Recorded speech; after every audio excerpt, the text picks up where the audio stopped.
الله سيدنا ومولانا محمد بن عبد الله وعلى آله وصحبه ومن والاه ولا حول ولا قوة إلا بالله العلي العظيم رب اشرح لي صدري ويسر لي أمري واحلل عقدة من لساني يفقهوا قولي اللهم افتح علينا فتوح العارفين وفقهنا في الدين وعلمنا ما ينفعنا يا رب العالمين.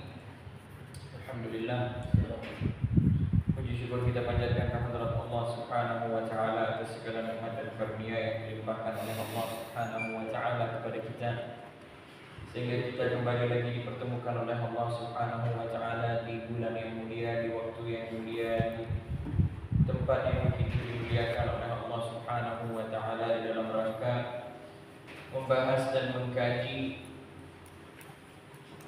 perkara-perkara dan hal-hal yang dipesankan dan diwasiatkan serta diperintahkan oleh baginda Rasulullah sallallahu alaihi wasallam. Karena tidak ada hal atau perkara yang lebih utama dan lebih penting serta lebih afdal setelah kitabullah atau Al-Qur'an Karim ini selain daripada hadis-hadis dan ucapan-ucapan daripada baginda Rasulullah sallallahu alaihi wasallam. Karena sungguhnya baginda Rasulullah sallallahu alaihi wasallam, beliau itu wa ma yantiqu 'anil hawa. Bicara beliau itu tidak dengan keinginan beliau sendiri. Apa yang disampaikan oleh Nabi itu bukan dari hawa nafsunya. Ya, tetapi in huwa illa wahyun yuha. Ya, apa yang disampaikan oleh baginda Nabi itu adalah wahyu yang diwahyukan oleh Allah Subhanahu wa taala.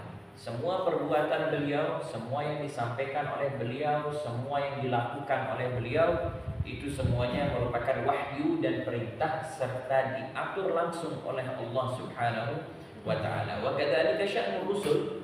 Ya begitulah para rasul semuanya. Ya, mereka itu bertindak ya karena mereka itu maksum. Maksum itu artinya terbebas dari kesalahan dan dosa. Kalaupun dia berbuat sebuah kesalahan atau perkara yang dipandang oleh kita manusia biasa sebagai sebuah dosa, maka perkara itu memang disengaja oleh Allah Subhanahu wa taala untuk bisa menjadi pelajaran bagi kita umat-umatnya. Contoh seperti yang dilakukan oleh baginda Rasulullah sallallahu alaihi wasallam ketika beliau lagi duduk sama orang musyrikin, orang kafir musyrikin, Abu Jahal dan lain-lain semuanya, pembesar-pembesar kafir pada waktu itu, maka datanglah ya seseorang yang buta yang datang menyela daripada percakapan Nabi dengan orang-orang pembesar-pembesar Quraisy pada waktu itu. Ya. Orang buta ini datang mau bicara dengan Nabi. Maka Nabi pada waktu itu ya beliau tidak mempedulikan orang buta ini, orang yang di sana tidak dipedulikan oleh Nabi. Ya, karena Nabi pada waktu itu fokus dakwahnya ingin biar orang-orang besar ini bisa masuk Islam, itu fokusnya. Lalu datanglah orang yang mohon maaf orang buta yang tidak bisa melihat ini dan dia bukan pembesar daripada Quraisy, maka kurang begitu dipedulikan oleh Rasulullah SAW pada waktu itu. Maka langsung ditegur oleh Allah Subhanahu wa taala, yaitu abasa wa tawalla an ja'ahul a'ma wa ma yudrika la'allahu yazakka aw yadzakkaru fatadhakkara dan seterusnya. Ya, teguran langsung kepada baginda Rasulullah sallallahu alaihi wasallam. Tetapi kesalahan yang pada waktu itu yang memang terlihat bahwa itu sebuah kesalahan dari Nabi, itu semata-mata memang disengaja oleh Allah Subhanahu wa taala agar menjadi pelajaran nanti pada umatnya agar jangan melakukan hal-hal yang seperti itu. Maka duduknya kita dalam kajian-kajian seperti ini, dalam majelis-majelis hadis seperti ini merupakan keberuntungan bagi kita yang hadir, bahwasanya dari awal kita duduk nanti hingga akhir nanti daripada kajian atau majelis-majelis kita ini semuanya berisi dengan nasihat-nasihat serta aqwal wa af'al dari baginda Rasulullah sallallahu alaihi wasallam. Maka insyaallah ya keberkahan daripada majelis seperti ini bisa terus ada dalam diri kita dan bisa kita bawa untuk keluarga kita semuanya. Amin amin ya rabbal alamin. Shalawat serta salam semoga senantiasa tetap tercurahkan kepada baginda Nabi besar Muhammad sallallahu alaihi wa alihi wasallam. Hadirin wal hadirat rahimakumullah, dalam kitab Riyadhus Shalihin. Pada malam hari ini kita masuk dalam kajian Babus Sabri, bab yang membahas tentang sabar. Sabar adalah habsun nafsi ala ma yaqtadihi al-'aqlu aw asy-syar' aw 'ala al-'abdi 'amma yaqtadiyani habsuha 'anhu. وقال الجنون هو التباعد عن المخالفات والسكوت عن تجرع غصص البلية وإظهار الغنى عند حلول الفجر بساحة المعيشة. Jadi sabar itu adalah menahan hawa nafsu, menahan diri. Ini definisi sabar ya. Jadi sabar itu adalah berusaha untuk menahan diri terhadap sesuatu yang ingin dilakukan oleh akal. Akal maunya kita untuk buat apa? Contohnya mau perbanyak mobil, perbanyak kendaraan, perbanyak uang. Contohnya akal maunya seperti itu. Nah, tetapi kita tahan, ya, keinginan kita, keinginan akal itu tadi itu kita tahan. Maka penahanan kita akan keinginan nafsu kita itu dinamakan dengan nama sifat sabar. Menahan. Ya. Akal kita mau berontak dari sesuatu. Kita ditimpa musibah, kita ditimpa bala, kita mau marah, ya. Tetapi kita dapat meredam daripada apa yang ingin dilakukan oleh akal tersebut, maka itu juga dinamakan sifat sabar. Kalau Imam Zunnun Al-Misri, beliau mengatakan, mendefinisikan sabar itu adalah menjauhi perkara-perkara ya yang bertentangan dengan syariat. Itu namanya sabar. Mau buat maksiat terus kita jauhi, ya itu memang namanya sabar. Berarti dia bisa bersabar dari maksiat. Ya. Wasukut an tajarru'i ghasasil baliyah, dan senantiasa diam kalau dia tertimpa musibah, itu sudah namanya sabar. Kalau menurut Imam Zunnun Al-Misri, beliau mengatakan bahwasanya diam ketika ditimpa musibah itu sudah termasuk sifat sabar. Wa idharul ghina 'inda hululil fajri bi sa'atil ma'isyah.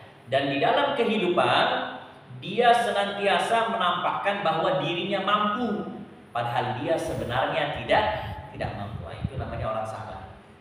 Tidak ada uang, ya. Susah cari makan, tapi kelihatan kayak orang kaya. Karena pakaiannya rapi, bersih, pakai sarung bersih. Mau kelihatan kalau di kondangan-kondangan itu dia kelihatan sugih luar dia kan. Padahal ya Allah, hutangnya di sini sekian. Lelah buka toko dari pagi cari rezeki, ya. Nah, itu dinamakan dengan orang yang sabar, ya, kalau dari definisi Imam Zunnun Al-Misri.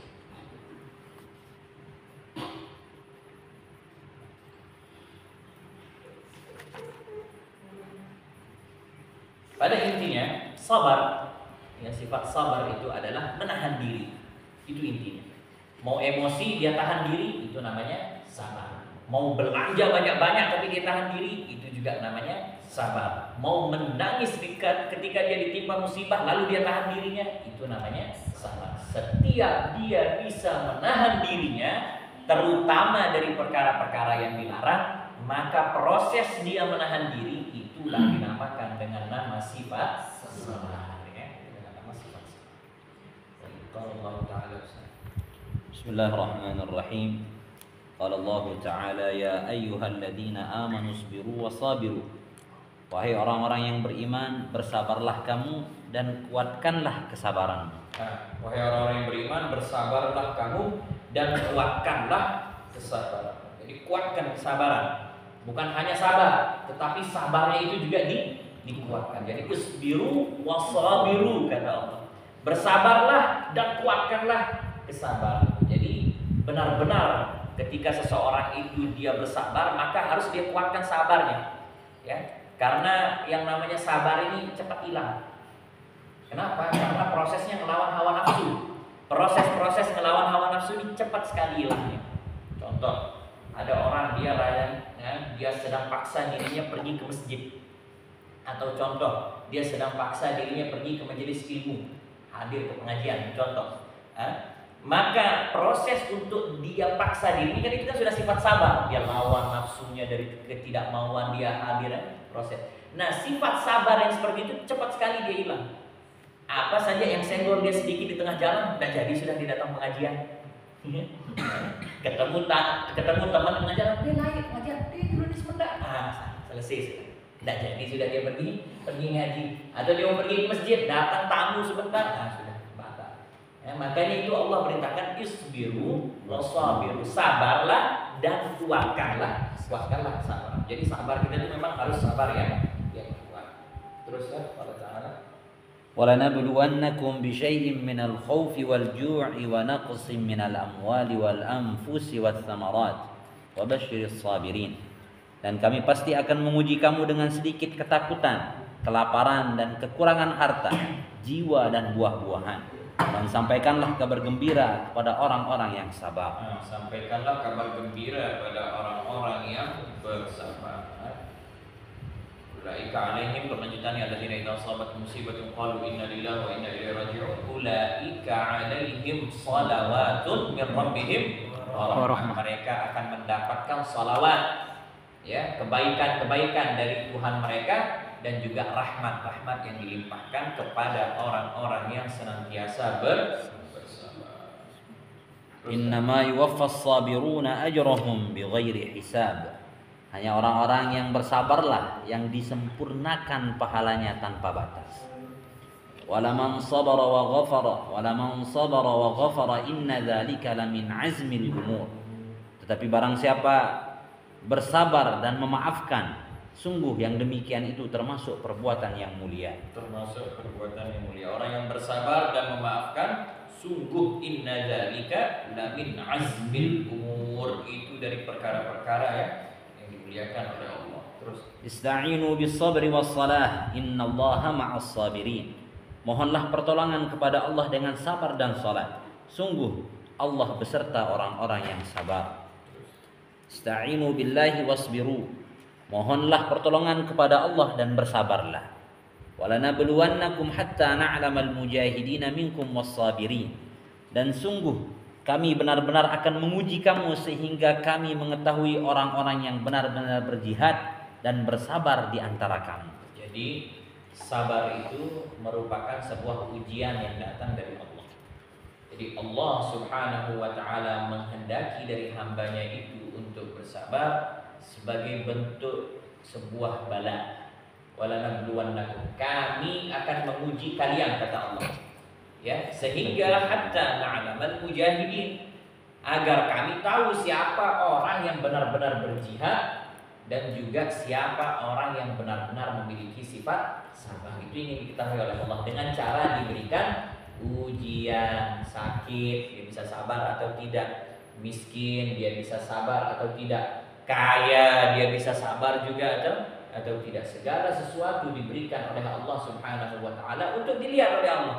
Siapa yang bersungguh-sungguh cari ridha Allah, dan juga siapa yang sungguh-sungguh mau bersabar atas apa saja yang diberikan oleh Allah Subhanahu wa ta'ala. Wal ayatu fil amri bis sabri wa bayani fadlihi katsiratun ma'rufah. Dan sungguhnya ayat-ayat kata Imam Nawawi di dalam perkara sabar ini banyak, dan keutamaannya di dalam Al-Qur'an sudah banyak sekali disebutkan oleh Allah Subhanahu wa ta'ala. وعن أبي مالك الحارث بن عاصم الأشعري رضي الله عنه قال قال رسول الله صلى الله عليه وسلم الطهور شطر الإيمان والحمد لله تملأ الميزان وسبحان الله والحمد لله تملأان أو تملأ ما بين السماوات والأرض والصلاة نور والصدقة برهان والصبر ضياء والقرآن حجة لك أو عليك كل الناس يغدو فبائع نفسه فمعتقها أو موبقها رواه مسلم. Dari Abi Malik Al-Harits bin Asim Al-Asy'ari radhiyallahu anhu, ia berkata bahwa Rasulullah sallallahu alaihi wasallam bersabda, kesucian atau bersuci itu sebagian atau setengah dari iman. Ucapan alhamdulillah mencukupi timbangan. Perkataan subhanallah dan alhamdulillah keduanya atau ia memenuhi ruangan antara langit dan bumi. Salat adalah nur atau cahaya. Sedekah merupakan burhan atau bukti. Kesabaran adalah dhiya atau pancaran sinar. Dan Al-Quran itu sebagai hujjah atau argumentasi untuk pendapatmu atau atas terhadap perbuatanmu. Setiap orang pergi pada waktu pagi, lalu dia menjual dirinya, maka ada yang membebaskan dirinya, ada pula yang membinasakannya. Hadis riwayat Muslim. Hadis yang pertama diriwayatkan oleh sahabat Nabi yaitu Abi Malik Al-Harith bin Asim Al-Asy'ari. Al-Harith bin Asim Al-Asy'ari. Dia satu suku dan satu kabilah dengan Abu Musa Al-Asy'ari. Sudah kita bahas pada Abdullah bin Qais, yaitu Abu Musa Al-Asy'ari. Dia satu suku dengan Abu Musa dan juga datang ke Madinah juga bersama Abu Musa Al-Asy'ari dan masuk Islam berbarengan juga dengan Abu Musa Al-Asy'ari. Ya. Malik Al-Harith bin Asim ini meninggal dunia di masa kepemimpinan Sayyidina Umar bin Khattab radhiyallahu taala anhu. Ya. Beliau meninggal karena terkena penyakit ta'un, penyakit menyebar pada waktu itu. Tak tahu ta'un itu dalam bahasa sekarang itu apa ya? Kalau tidak salah seperti kolera ya. Ada tahu penyakit kolera? Iya. Terkenal sekarang sudah tidak dengar lagi ya. Mungkin kalau yang kecil-kecil tidak tahu, dulu kita sering punya penyakit kolera seperti itu Pak.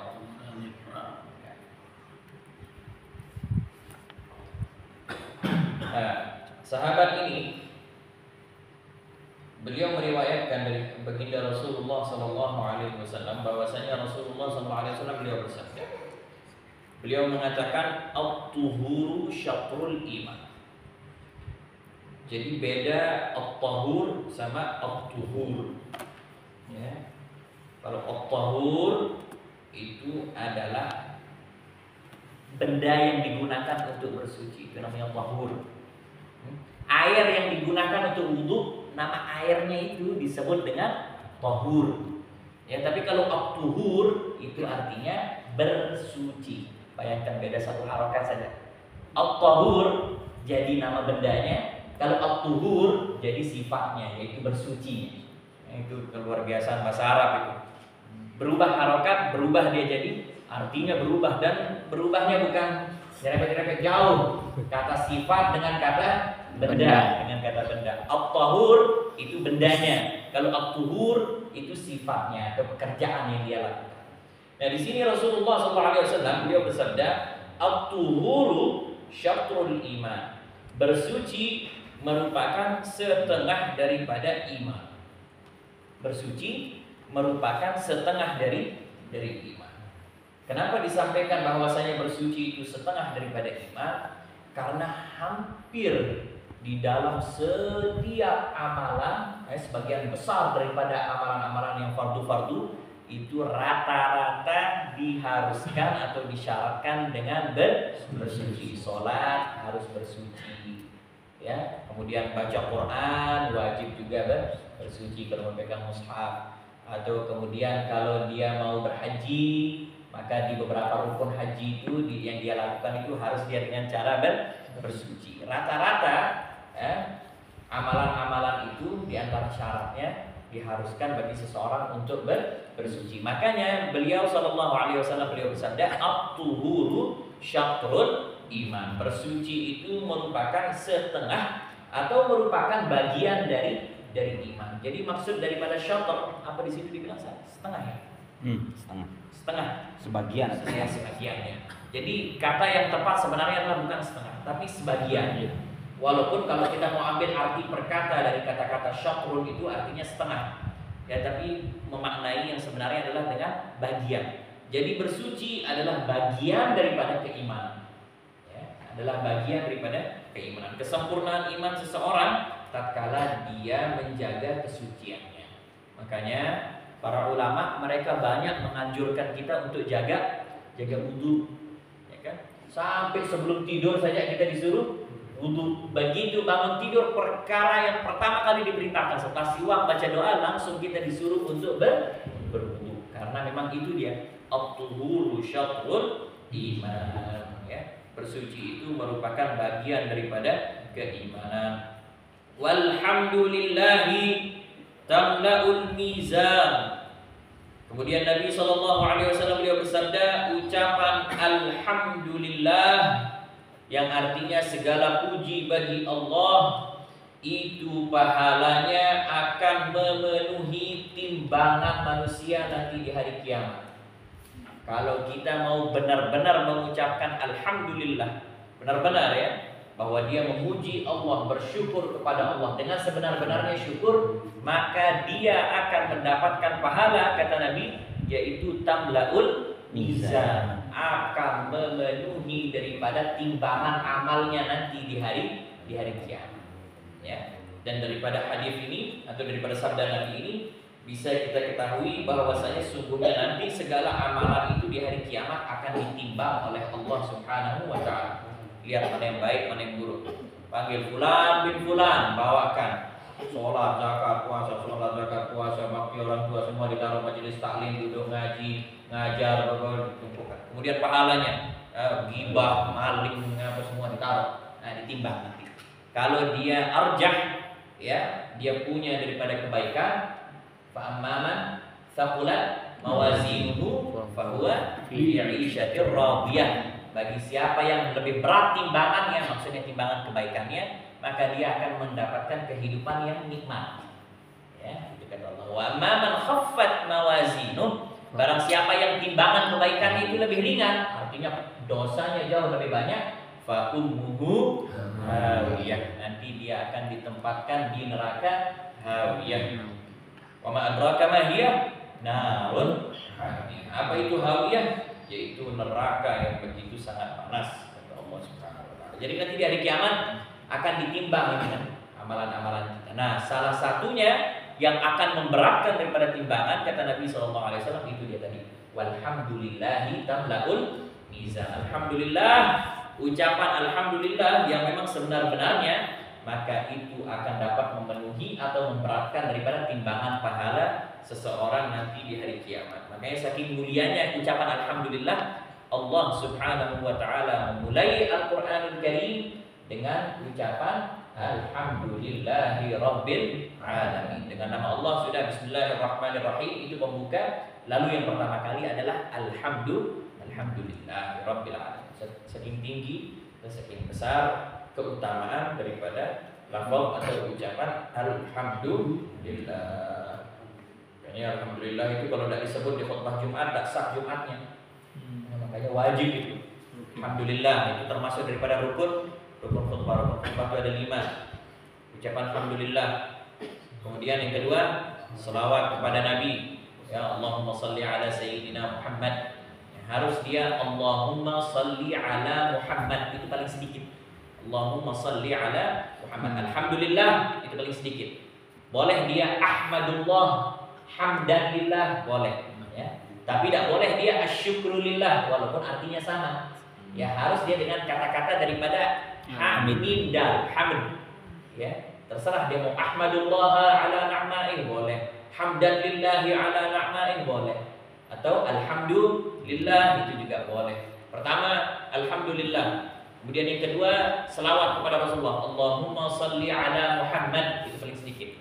Kemudian yang ketiga wasiat taqwa, usikum wa nafsiya bitaqwallah, atau apapun saja perkara yang menggambarkan arti daripada takwa. Ajak orang buat baik, ya, cegah orang berbuat buruk. Nah, itu juga bagian daripada takwa. Seperti kalau di akhir khutbah, ibadallah innallaha ya'muru bil 'adli wal ihsan wa ita'i dzil qurba wa yanha 'anil fahsya wal munkar wal baghi. Nah, itu termasuk juga bagian daripada wasiat takwa. Tapi paling afdal kata ulama, dia mengucapkan usikum wa nafsiya bitaqwallah.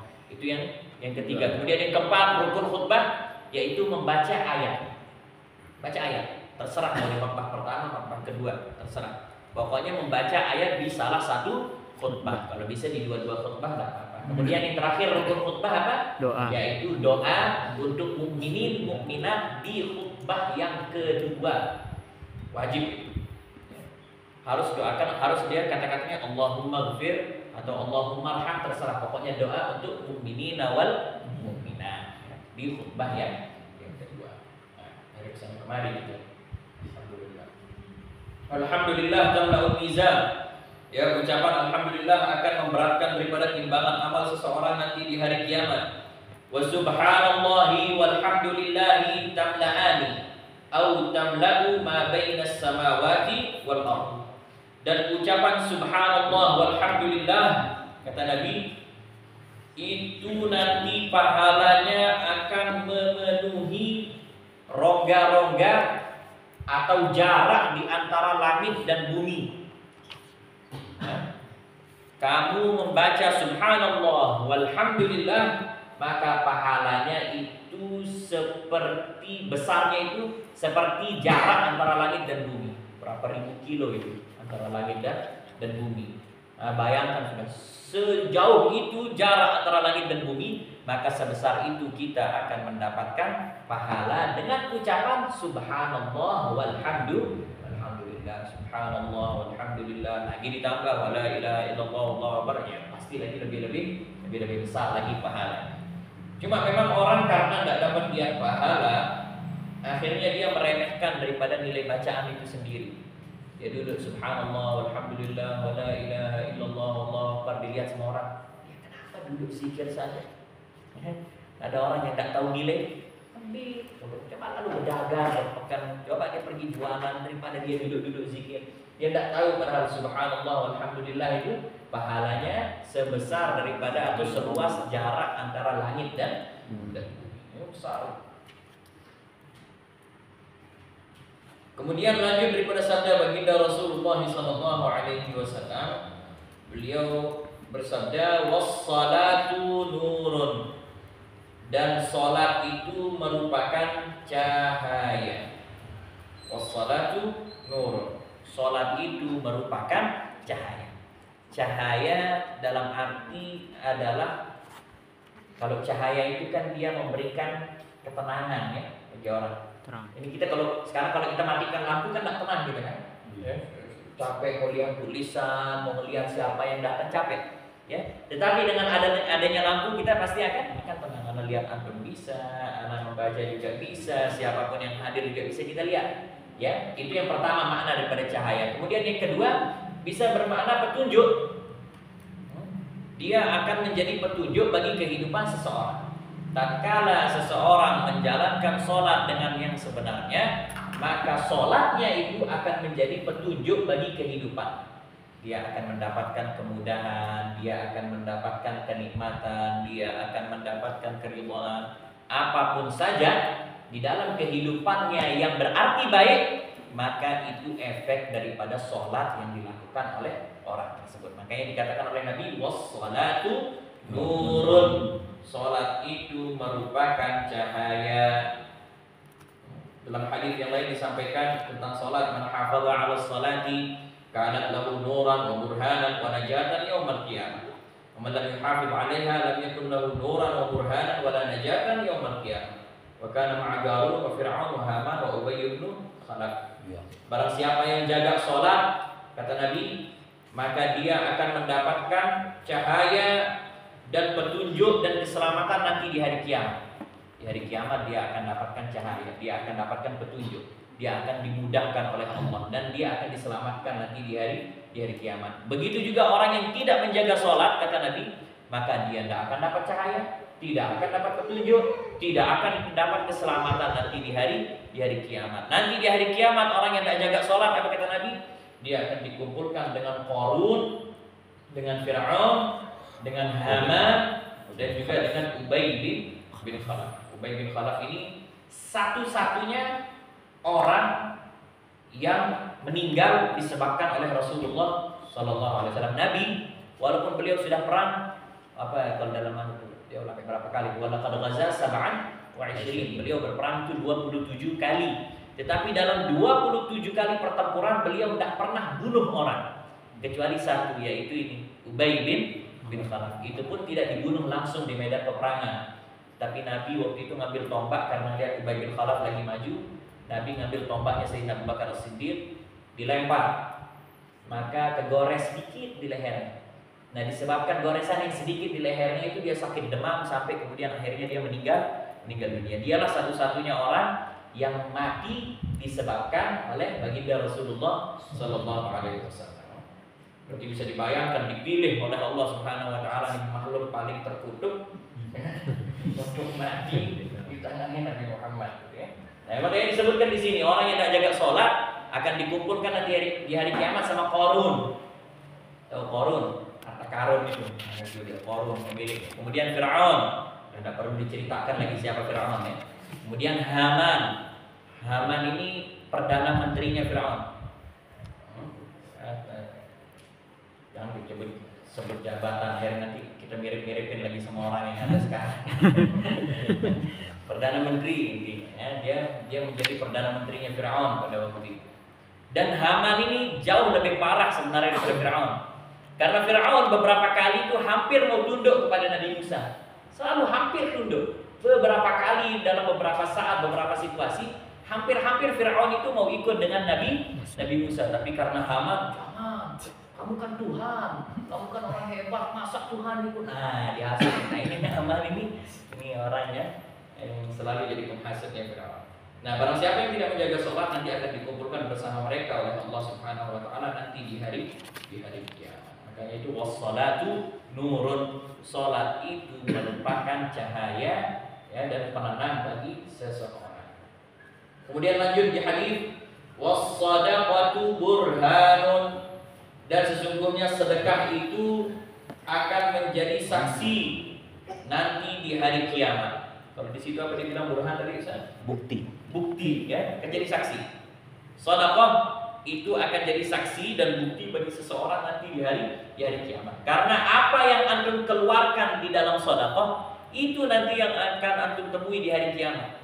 Kalau yang antum simpan atau mohon maaf yang antum makan kemudian keluar itu jadi kotoran, maka itu dia akan dimintai hisab, pertanggungjawaban di hadapan Allah. Ya, tetapi yang antum keluarkan dalam sedekah di dunia, maka itu akan jadi bukti dan saksi baik untuk antum nanti di hari kiamat. Dia yang akan selamatkan kita nanti di hari kiamat, sedekah. Dan dalam hadis yang lain disampaikan oleh baginda Rasulullah SAW bahwasanya sedekah itu menjadi salah satu pembeda ya antara sifat orang yang beriman dengan orang yang munafik. Karena orang munafik itu rata-rata malas untuk sedekah. Kalau antum lihat orang pelit, malas sedekah, itu sudah ada. Nah, bau munafiknya itu. Tidak tahu di Islam itu sudah mulai kentara, ada hal yang tak benar dalam Islam. Kenapa? Karena dia memang malas untuk bersedekah.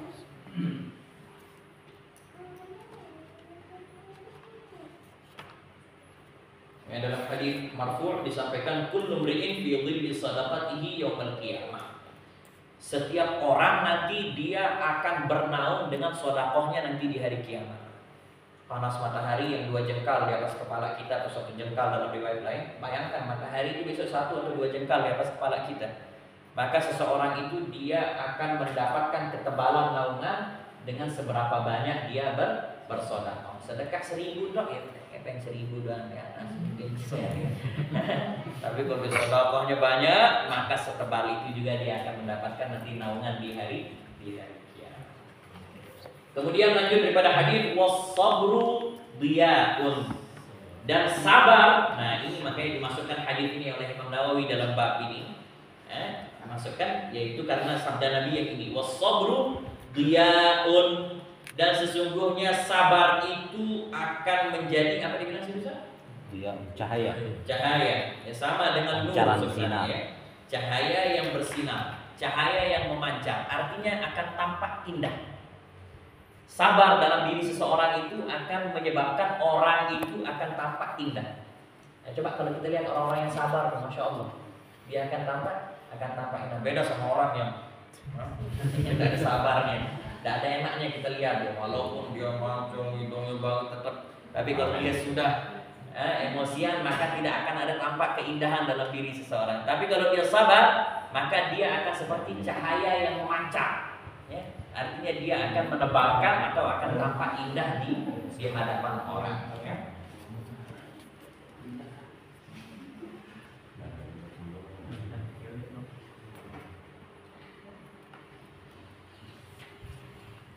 Kemudian wal Qur'anu hujjatun laka au 'alaika. Ya. Lanjut daripada hadis, dan sesungguhnya Al-Qur'an itu akan menjadi saksi baik untukmu atau akan menjadi penuntut yang buruk untukmu di hari kiamat. Ya. Kalau kamu mengamalkan apa yang diamalkan oleh Al-Quran, maka dia akan jadi saksi baik. Tetapi kalau kamu tidak mengamalkan atau bertentangan dengan apa yang ada dalam Al-Quran, maka dia akan jadi penuntut atau saksi yang buruk. Hujjatun laka aw hujjatun alaik. Ya. Antara jadi penuntut nanti yang baik atau menjadi penuntut nanti di hari kiamat. Terutama antum ahlul Quran, nahnu ahlul Quran. Ya, kita yang memang ada di lingkungan dan dalam kehidupan yang Qur'ani, maka harus perhatikan sesungguhnya kitabullah atau kalamullah ini nanti akan kita pertanggungjawabkan nanti di hari kiamat. Sebagaimana fadilahnya yang besar, keutamaan yang besar diberikan oleh Allah Subhanahu wa taala, maka kita harus ingat bahwa sesungguhnya juga ancamannya juga besar dari Allah Subhanahu wa taala. Balasan sesuai dengan besarnya fadilah. Ya, kalau dia buat baik, maka balasannya besar. Tapi kalau dia buat buruk untuk suatu yang utama, maka dia akan mendapatkan juga siksa yang besar. Dalam hadis yang lain disampaikan Al-Qur'anu syafi'un musyaffa'. Al-Qur'an itu akan menjadi syafi' dan musyaffa'. Al-Qur'an itu akan memberikan syafaat dan juga menjadi sebab orang bisa memberikan syafaat kepada orang lain. Nah, dalam hadis disampaikan hadis yang lain juga bahwa sungguhnya ahlul Quran itu nanti dia akan bisa memberikan syafaat untuk 10 orang dari ahli keluarganya yang telah diwajibkan oleh Allah masuk ke neraka. Allah sudah bilang ini fulan wajib masuk neraka. Tidak ada jalan untuk dia tidak masuk neraka. Maka si ahli Quran ini bisa ngangkat 10 orang yang memang sudah diwajibkan oleh Allah untuk masuk ke dalam neraka. Nah, kalau sudah punya fadilah dan keutamaan seperti itu, maka hati-hati juga jangan sampai melanggar apa yang memang telah diperintahkan oleh Al-Quran.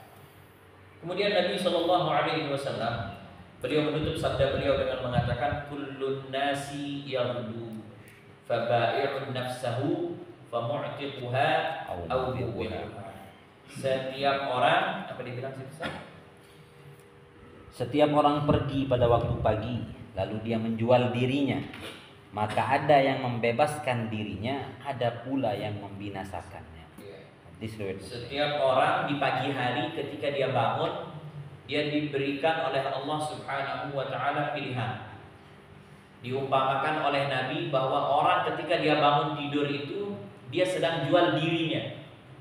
Maka diberikan pilihan oleh Allah antara dia mau tebus dirinya dengan melaksanakan amal-amal yang soleh biar dia selamat, atau dia mau biquha, atau dia mau binasakan dirinya. Sudah dia bangun tidur udah terserah mau buat dosa, mau buat maksiat, dan mau tahu tidak mau peduli dengan dirinya sendiri.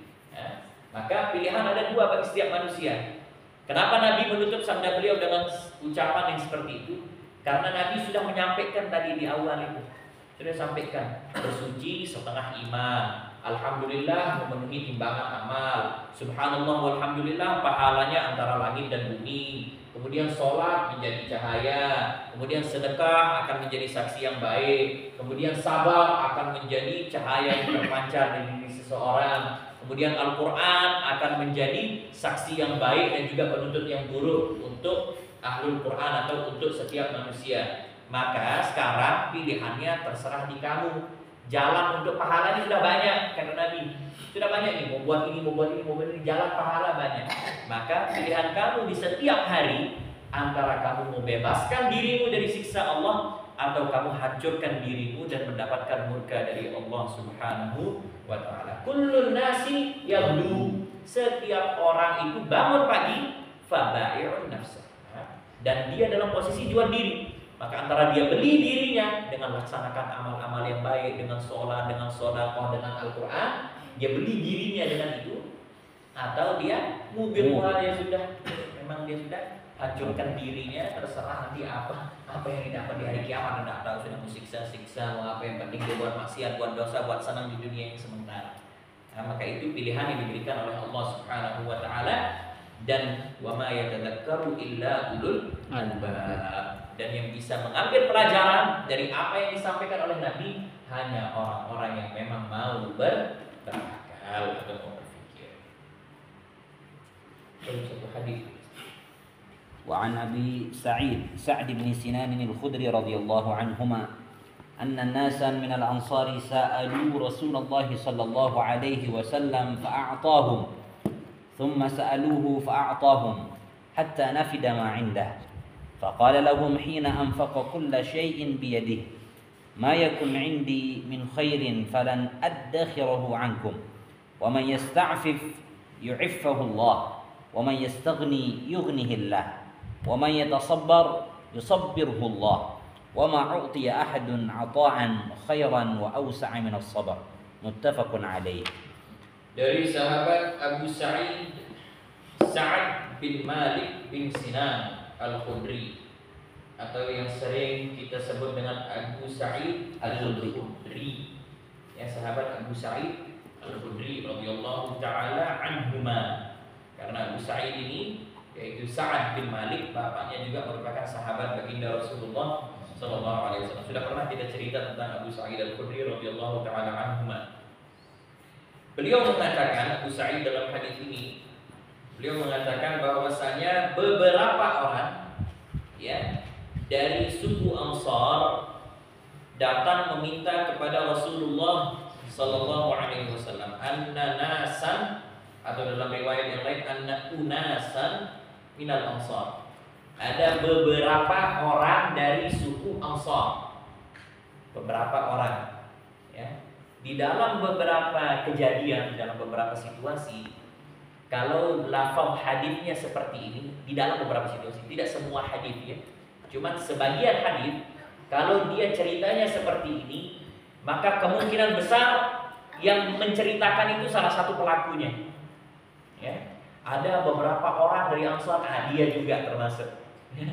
Dia juga termasuk di antara pelakunya. Dulu ada orang datang lalu dia dimarahi oleh Nabi. Kemungkinan besar dia sudah itu, dia yang dimarahi oleh Rasulullah. Tapi karena dia cerita di murid-muridnya, ya, dan memang daripada haknya seorang ustaz itu untuk menutup daripada dirinya, tidak harus juga dia umbar dirinya bahwa dulu dia yang dimarahi atau dia ada apa.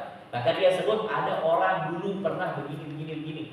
Nah, kemungkinan besar pelakunya adalah dia, ya. Seperti kalau di sini Imam An-Nasa'i, beliau mengatakan bahwa anna Abu Sa'id annahu minhum, ya. Dalam hadis ini Abu Sa'id Al-Khudri dia salah satu daripada orang-orang yang datang ke Nabi, ya. Anna nasan minal Ansar, bahwa beberapa orang daripada Ansar datang kepada Nabi. Tapi pada waktu itu, kalau Imam Nasa'i bilang, pada waktu itu Abu Sa'id memang masih kecil. Makanya ada dalam riwayatan hadis yang lain yang memang sama juga tentang kejadian ini. Abu Sa'id pada waktu itu habis dimandikan, disisirin, dipakein baju semelipunya, dibawa, ya, menuju ke Nabi, lalu terjadilah kejadian ini, kejadian yang ada dalam hadis ini nanti. Abu Sa'id pada waktu masih kecil, cuman dia termasuk di antara beberapa orang yang datang kepada baginda Rasulullah sallallahu alaihi wasallam. Nah, apa katanya Abu Sa'id Al-Khudri? Ya, kami bersama beberapa orang Ansar ini orang-orang Madinah, ya, baik dari suku Aus ataupun dari suku Khazraj. Dulu di Madinah ada dua suku besar selalu perang, suku Aus dan suku Khazraj. Ya, dengan datangnya Nabi, maka berhentilah, ya, peperangan lagi di antara mereka, dan disatukan penyebutan nama untuk mereka dengan nama Ansar. Kenapa disebut Ansar? Kenapa disebut Ansar? Karena mereka orang-orang yang menolong dan menyambut Nabi. Jadi saat Nabi diusir dan dibuang oleh kaumnya, mereka adalah orang yang pertama kali menerima dan menolong serta yang menjaga daripada baginda Rasulullah. Yang disebut dengan Ansar. Nah, apa yang dilakukan oleh orang-orang Ansar ini, beberapa orang Ansar yang datang kepada Nabi, mereka datang minta kepada Nabi, minta uang. Datang kepada Nabi minta uang. Saya butuh ini ya Rasulullah. Fa'atahum, maka diberikan oleh Nabi. Nah, ini uang. Lagi dia minta, ya Rasulullah, tapi ini masih begini. Lagi dikasih sama Nabi. Famasa'aluhu fa'atahum hatta nafida ma indah. Sampai habis semua uangnya Rasulullah. Diminta sama rombongan beberapa orang yang salah satunya kalau menurut Imam Nasai adalah Abu Sa'id Al-Khudri. Minta, ya Rasulullah, minta sekali, dikasih. Tapi ya Rasulullah ini juga benar, dikasih lagi. Tapi ya Rasulullah ini lagi, dikasih lagi. Ya Rasulullah ini juga ini benar, dikasih lagi. Sampai habis semua kekayaan Rasulullah. Hatta nafida ma'indah. Kalau kata-kata nafida ya dalam bahasa Arab itu nafida itu berarti habis total.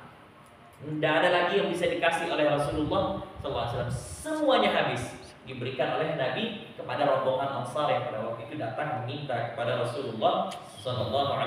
Makanya nafida itu fana. Kalau dalam arti lainnya dalam bahasa Arab itu fana, habis total, hilang. Tidak ada lagi apa-apa yang bisa diberikan oleh Nabi. Faqala lahum hina anfaqa kulla syai'in biyadihi. Maka apa kata Nabi setelah habis semuanya? Habis, fulus sudah ada, makanan sudah ada, minuman semua sudah habis. Maka Nabi memberikan pesan kepada orang-orang Ansar yang datang pada waktu itu. Diberikan pesan, ma yakun indi min khairin falan addakhirahu ankum. Tidak ada suatu kebaikan yang ada pada diriku kecuali pasti aku akan berikan kepada kalian. Semua kebaikan, semua rezeki, semua anugerah yang diberikan oleh Allah kepadaku, pasti aku akan berikan kepada kalian. Ini diantara sifat dermawannya Rasulullah SAW. Nabi itu orang yang sangat dermawan. Bahkan kalau Anas bin Malik ketika menceritakan kedermawanan Nabi itu lebih nikmat, ya, lebih indah untuk kita rasakan daripada angin yang sepoi-sepoi datang di waktu panas. Kita lagi panas, duduk kepanasan terus tiba-tiba datang angin yang sepoi-sepoi itu. Kan kita rasakan nikmat sekali. Kedermawanan Nabi jauh lebih dermawan daripada angin yang datang. Kan gratis angin itu kan. Angin sepoi-sepoi itu kan gratis kan. Nah, kedermawanan Nabi jauh lagi lebih dermawan daripada angin sepoi-sepoi yang datang di waktu panas itu kan. Ya. Fala judu Rasulillahi ajwadu minar rihil mursalah, ya. Kalau kata Anas bin Malik, kedermawanan Nabi itu jauh lebih nikmat untuk kita rasakan daripada angin yang sepoi-sepoi. Jadi semuanya diberikan oleh Nabi SAW. Apa yang kebaikan yang Allah titipkan kepadaku, falan addakhirahu ankum. Tidak mungkin aku akan sembunyikan dari kalian. Pasti aku akan berikan untuk kalian semuanya. Wa may yasta'fif yu'iffahu Allah. Akan tetapi kata Nabi, barang siapa yang dia bisa iffah, memiliki sifat iffah, ya, menjaga kehormatan diri dengan meminta-minta, ya, maka Allah akan muliakan dia. Barang siapa yang menjaga kehormatan dirinya, maka Allah nanti akan memuliakan dia. Artinya lebih afdal kamu menjaga diri daripada kamu pergi minta-minta ke sana kemari. Tapi Nabi halus, ya, menegurnya itu dengan ucapan yang halus. Barang siapa yang menjaga daripada dirinya, maka dia akan dimuliakan oleh Allah. Wa may yastaghni yughnihillah. Ya. Dan barang siapa, apa dia bilang? Wa may yastaghni. Wa may yastaghni. Dalam arti ini.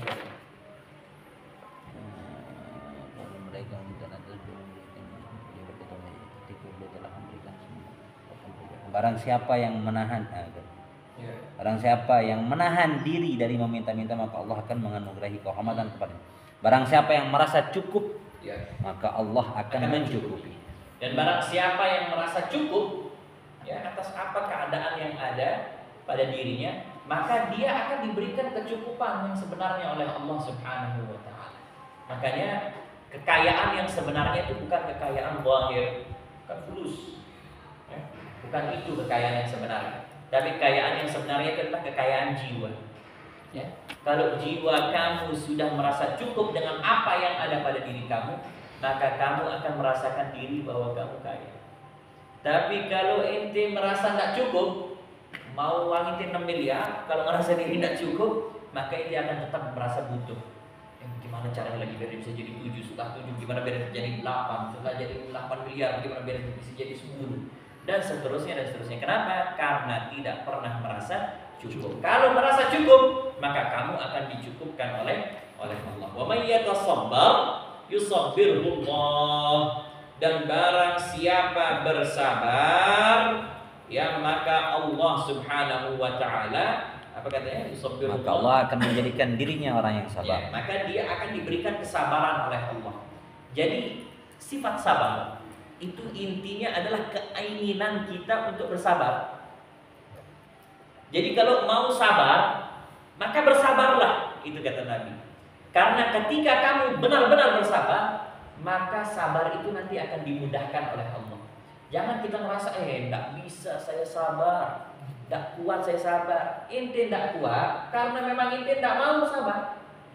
Karena ketika kamu mau bersabar, maka kamu akan disabarkan oleh Allah. Kalau kamu merasa bahwa diri kamu tidak bisa bersabar, ya berarti kamu memang tidak mau bersabar. Itu makanya Nabi bilang, wa may yatasabbar yusabbirullah. Dan barang siapa bersabar, maka dia akan disabarkan oleh Allah. Wa ma u'tiya ahadun 'ata'an khairan wa awsa'a minas sabri.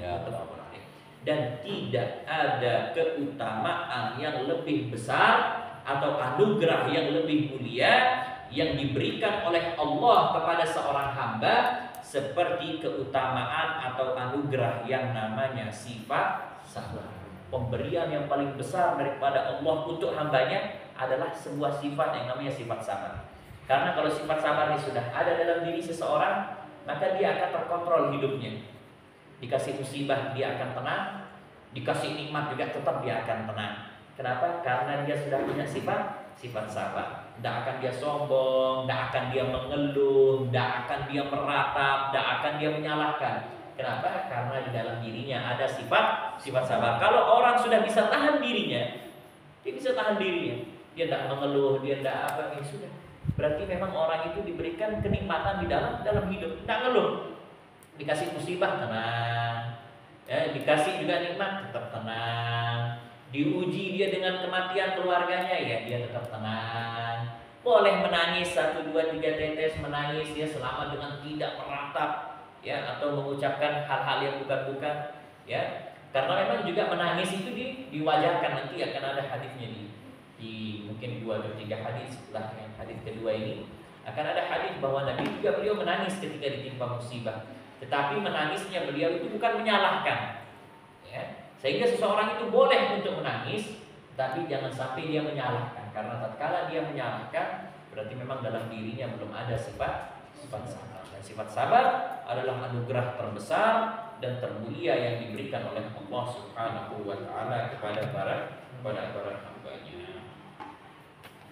Dari hadis ini juga ada pelajaran penting, yaitu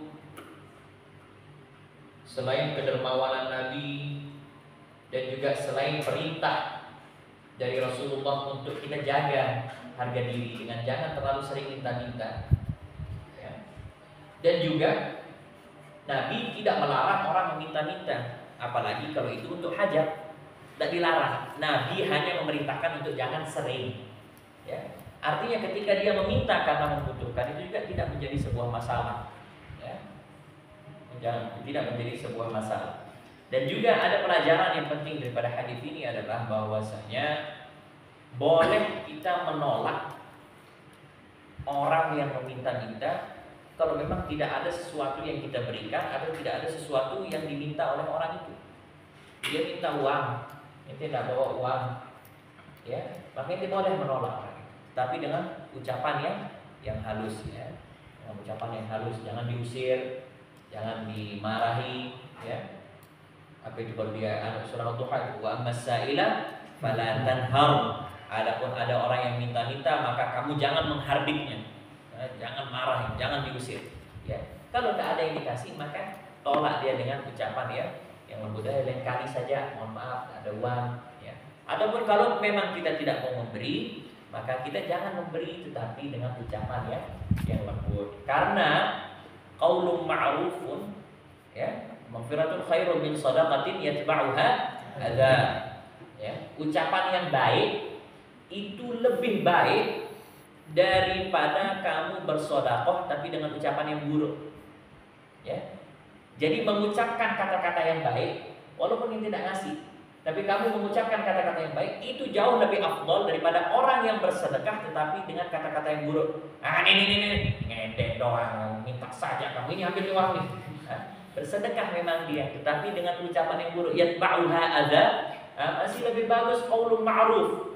Ya, ucapan yang baik walaupun kamu tidak memberi, ya. Artinya kamu menolak saja, tetapi dengan ucapan yang baik itu sebenarnya sudah bisa mendapatkan pahala. Ya, selama kita menolaknya dengan ucapan yang baik. Bahwa memang saya tidak bisa ngasih, ada uang tapi saya tidak bisa kasih karena memang ini juga untuk kebutuhan saya, atau memang karena memang tidak ada uang lalu kita tolak dengan ucapan yang lembut, maka itu juga sudah bisa menjadi bagian atau bisa mendapatkan pahala bagi yang menolak dengan cara yang baik.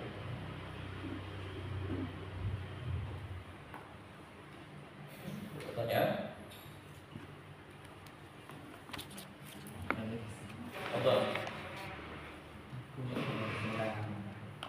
Mengenai ayat yang tadi walangan juga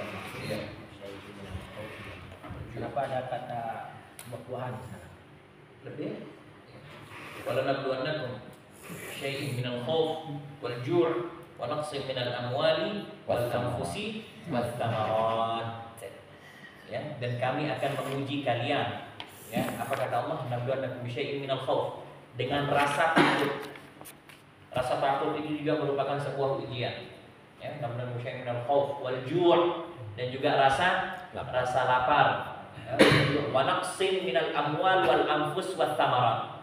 3 perkara ini dijadikan satu oleh Allah Subhanahu wa taala, yaitu berkurangnya ujian itu adalah bentuknya kekurangan yang diberikan oleh Allah, baik dari harta, baik daripada jiwa, keluarga dicabut, ini bapak meninggal, ibu meninggal, kemudian samarat. Kenapa samarat itu juga masuk? Karena samarat bagi orang-orang di Arab itu merupakan perkara mahal, hal mahal. Samarat itu dia kayak kanz kalau bagi orang Arab, dia seperti emas, ya. Sehingga ketika uang, jiwa dan buah kan tidak masuk, ini terlalu jauh kan. Uang kalau kita agung-agungkan uang masih masuk di akal, ya, karena memang dia bermanfaat. Jiwa ya karena memang orang-orang yang kita cintai, dan buah samarat. Kenapa dia masuk samarat? Salah satunya adalah karena samarah bagi orang-orang Arab, dan memang karena Al-Quran itu turun pada waktu itu untuk mereka, sehingga agar lebih memudahkan mereka berpikir, maka diberikan dengan kata-kata samarat. Samarat itu juga kalau bagi mufassirin yang lain adalah segala perkara yang kita banggakan, termasuk seperti orang-orang yang seperti orang-orang Arab pada waktu itu mereka membanggakan buah-buahan. Ya kalau kita sekarang kita kiaskan dengan apa saja yang membanggakan kita, mobil, rumah, itu masuk daripada samarat, ya, hasil daripada usaha kita. Ini disebut juga oleh Allah Subhanahu wa taala dengan buah-buahan. Kekurangan yang diberikan oleh Allah daripada buah-buahan itu juga merupakan ujian dari Allah Subhanahu wa taala. Dan banyak sebenarnya arti juga, bisa dengan gagal panen juga. Antum buka di tafsir apa namanya? Bukan Ibnu Katsir. Jalalain. Ya di Jalalain ada yang lebih lengkap, kalau nggak salah di Qurtubi. Tafsir Qurtubi itu termasuk lengkap dia di ayat itu, ya. Untuk ayat itu termasuk detail dia menjelaskan Imam Qurtubi tentang walanabluwannakum bisyai'in minal khauf wal ju' wa naqsin minal amwal wal anfus wath thamarat. Jadi naqsnya itu kekurangan itu baik dari harta atau jiwa dan juga buah-buahan. Nah, buah-buahan itu macam-macam. Bisa dengan buah yang sebenarnya, atau bisa juga dengan maksudnya hasil daripada pertanian, hasil perdagangan, dan itu juga termasuk buah, atau juga ya penafsiran. Soal penasaran ya. Sedikit pengalaman mungkin bagi kita yang juga yang di pasar, mungkin dari teman-teman juga ada yang di toko atau di pasar juga, untuk kan tuh banyak kejadian kan. Setiap hari kejadiannya kan yang meminta-minta itu berbagai macam gitu. Kalau setiap hari itu yang tipe-tipenya banyak sekali. Ada yang buta, ada yang mamen, ada yang gimana, ada yang pakai kotak. Itu setiap hari itu kalau di pasar itu sebenarnya bisa puluhan gitu. Ya. Bagian pasar atau yang di toko mungkin paham gitu. Betul. Gitu. Nah, kadang-kadang kita kan bisa kadang sulit membedakan itu modus atau itu beneran gitu. Gitu. Mungkin itu. Ya. Jadi apa yang harus dilakukan? Gitu. Apa yang harus dilakukan? Ya. Pada intinya di dalam seseorang di dalam seseorang yang bersedekah itu dia bersedekah kepada orang yang dia lihat muhtaj. Ya.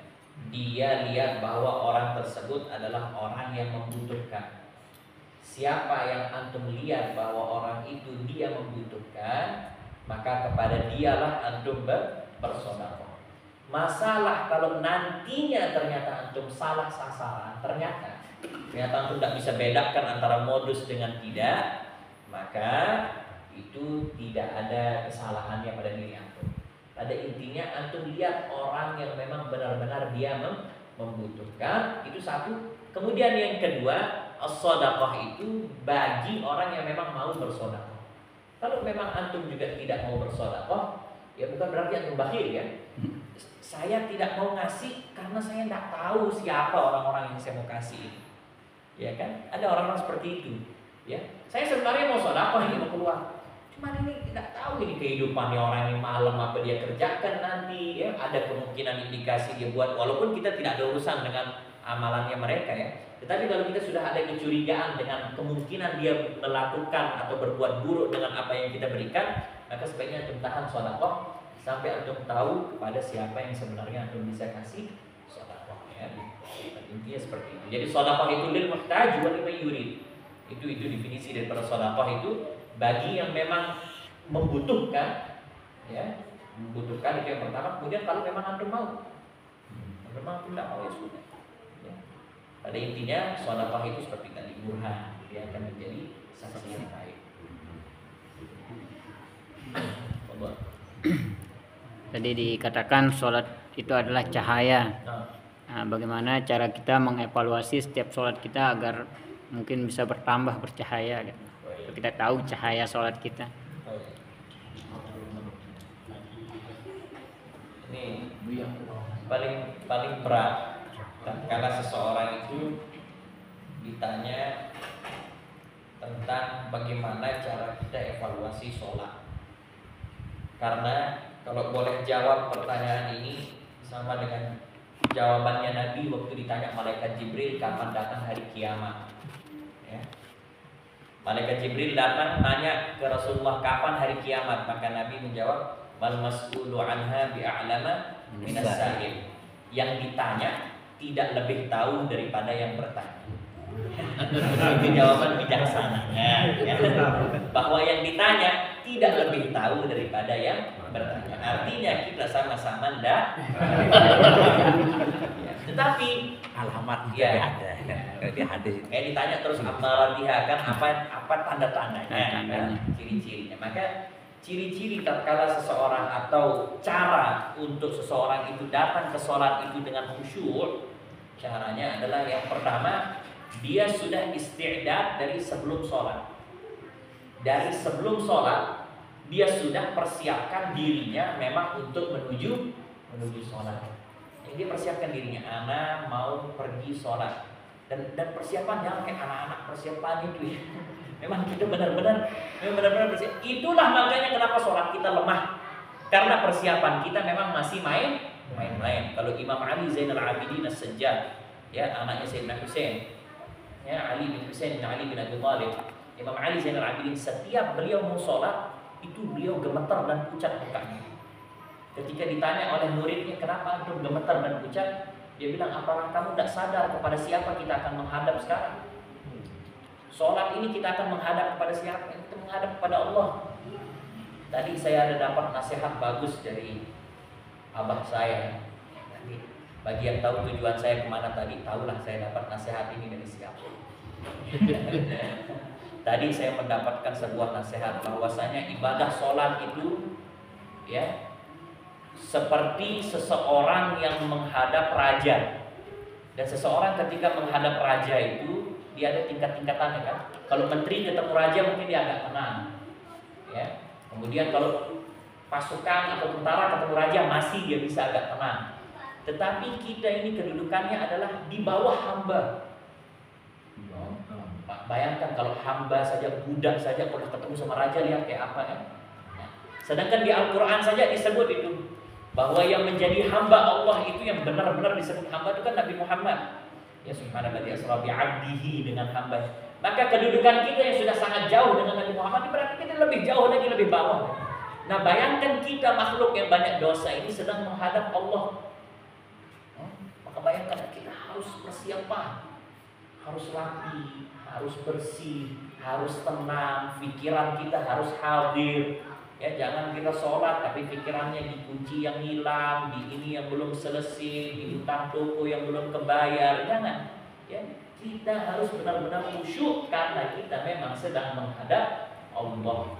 Ya, jangan kalau mau ketemu gubernur saja hampir-hampir nggak gerak kan? Gimana silang seperti itu. Nah, apalagi kalau kita menghadap ke Zat yang Maha menciptakan itu. Makanya itu yang paling penting. Seseorang untuk dia menggapai cahaya sholat itu biar dia bisa berbekas pada dirinya, yaitu dia sholat khusyuk wal khudu. Kalau di 6 sifat Ustaz Irfan, 6 sifat itu hakikatnya itu kan dia sholat khusyuk wal khudu. Bagaimana dia sholat khusyuk wal khudu? Yaitu dengan menghadirkan konsentrasi batin, ya, apa definisinya? Ya segala turun ya. Hadirkan dengan konsentrasi batin, ya, dengan tawajuh, ya, dengan cara-cara yang diajarkan oleh baginda Rasulullah SAW. Itu dia hadirkan semuanya. Cara Nabi, kekhusyuan, kemudian ketawaduan, dan segala sesuatu itu dia hadirkan ketika dia mau melaksanakan pada amalan sholat. Saya pernah cerita tentang Imam Ali pada waktu itu ya. Imam Ali bin Abi Thalib ketika dia sholat. Imam Ali bin Abi Thalib ketika dia sholat, maka Nabi bilang kalau kamu bisa sholat dengan khusyuk, benar-benar tawajuh cuma ingat Allah, saya kasih kamu hadiah sorban. Jadikan sorban sama Nabi. Kalau kamu bisa khusyuk, saya kasih sorban. Maka Imam Ali sholat. Baca Fatihah, ruku, iktidal, sujud, bangun lagi ke rakaat kedua. Suruh sholat 2 rakaat. Bangun iktidal. Begitu sampai salam, begitu dia selesai salam, mukanya Imam Ali itu murung, cemberut. Maka Nabi tahu bahwa dia gagal khusyuk di dalam sholat. Maka ditanya oleh Rasulullah, bagaimana cerita sholatmu tadi? Maka Imam Ali bilang, saya dari awal ya Rasulullah, dari awal ini terus khusyuk. Alhamdulillah Alhamdulillah Rabbil Alamin dia hadirkan artinya, Ar-Rahmanir Rahim dia hadirkan artinya, Maliki Yaumiddin. Kemudian dia baca surah apapun saja dihadirkan. Kemudian Subhana Rabbiyal Azim dia hadirkan keagungan Allah. Subhana Rabbiyal A'la dia bayangkan ketinggian dan keesaan Allah. Semuanya dia hadirkan. Semuanya ya Rasulullah dari awal sampai mau selesai itu full khusyuk hadir. Ya. Tapi pas mau salam, selesai tasyahud, selesai selawat ini baru mau salam, saya ingat bahwa saya menang dapat sorban Nabi di situ. Dekat sana, di dekat sana itu di situ dia ingat bahwa dia akan memenangkan sorban Nabi. Disitulah langsung saya ingat, nah ternyata saya tidak khusyuk di dalam sholat. Maka Nabi bilang ambil tetap hadiah, walaupun kamu tidak dikasih hadiah oleh Rasulullah SAW. Itu artinya bahwa memang kekhusyuan di dalam sholat itu sangat sulit dihadirkan, tetapi tetap wajib untuk kita hadirkan. Semakin tinggi maka semakin terang cahaya yang akan kita dapatkan. Allahu Akbar. Subhanakallahumma wa bihamdika asyhadu an la ilaha illa anta astaghfiruka wa atubu ilaik. Wabillahi taufiq wal hidayah. Assalamualaikum warahmatullahi wabarakatuh.